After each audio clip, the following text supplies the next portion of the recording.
Sotorasib is a KRAS inhibitor that was approved by the FDA and the European Medicines Agency for the treatment of adult patients with KRAS G12C mutant non-small cell lung cancer. In this video, I'm going to talk about the mechanism of action and the scale-up synthesis of sotorasib. The rat sarcoma RAS proteins belong to the small guanosine triphosphatase GTPase family that are involved in transmitting growth, survival, and proliferation signals within cells. In normal cells, KRAS is activated by binding to guanosine triphosphate GTP, and this promotes the activation of multiple downstream signals that regulate cell survival and proliferation. When GTP is hydrolyzed to guanosine diphosphate GTP, KRAS is inactivated. This mechanism works as an on-off system that regulates cell growth. RAS switching between inactive RAS-GTP and active RAS-GTP is regulated by guanine nucleotide exchange factors, GEFs, and GTPase-activating proteins, GAPs. An example of an important GEF is the son of 7-lys homolog 1 SOS1 protein, which is highly expressed in cells and plays a role in the RAS signaling pathway. SOS1 binds growth factor receptor bound protein 2, GRAP2, at the plasma membrane after activation of the epidermal growth factor receptor. Among the RAS family, the KRAS gene is frequently mutated, and its mutation contributes to approximately 20% of human cancers, such as pancreatic, lung, and colon cancer. A frequent mutation involves the substitution of glycine 12 by cysteine in KRAS G12C. This seemingly small substitution impairs GTP hydrolysis and maintains KRAS in its active form. Therefore, the presence of this mutation leads to uncontrolled cellular proliferation and growth, as well as malignant transformation. Until recently, KRAS had been considered an undruggable target because of the picomolar binding affinity of GTP toward KRAS and the lack of identifiable pockets for small molecules. Sotorasib is a covalent inhibitor of KRAS G12C that irreversibly and selectively binds and locks KRAS G12C in its inactive guanosine diphosphate bound state. The cysteine residue that sotorasib targets is absent in the wild-type KRAS, preventing off-target effects. Despite this, the interest in developing more effective and potent compounds is still ongoing. For example, in 2022, adagrasib was approved by the FDA for the same indication. Like sotorasib, adagrasib is a covalent inhibitor that binds to the specific cysteine residue.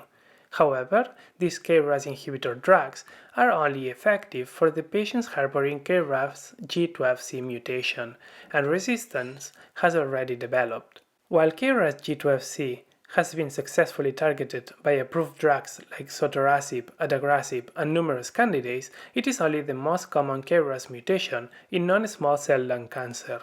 However, the majority of KRAS mutations observed across cancers involves other mutants.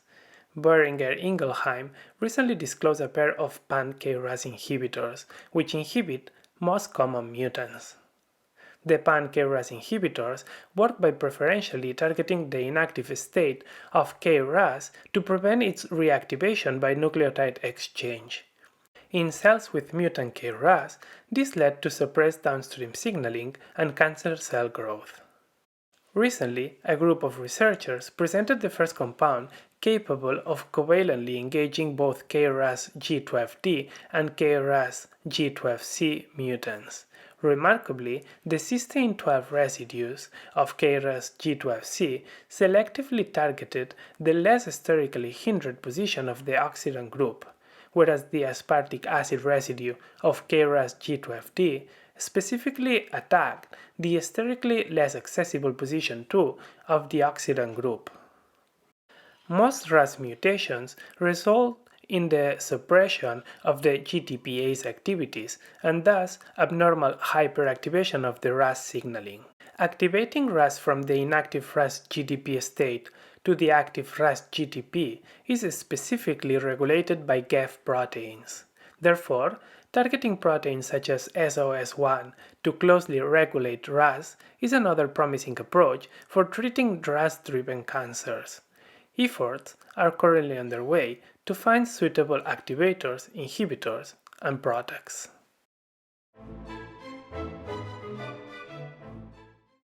Sotorasib can exist in either of two heteroisomeric forms, and one is more active than the other.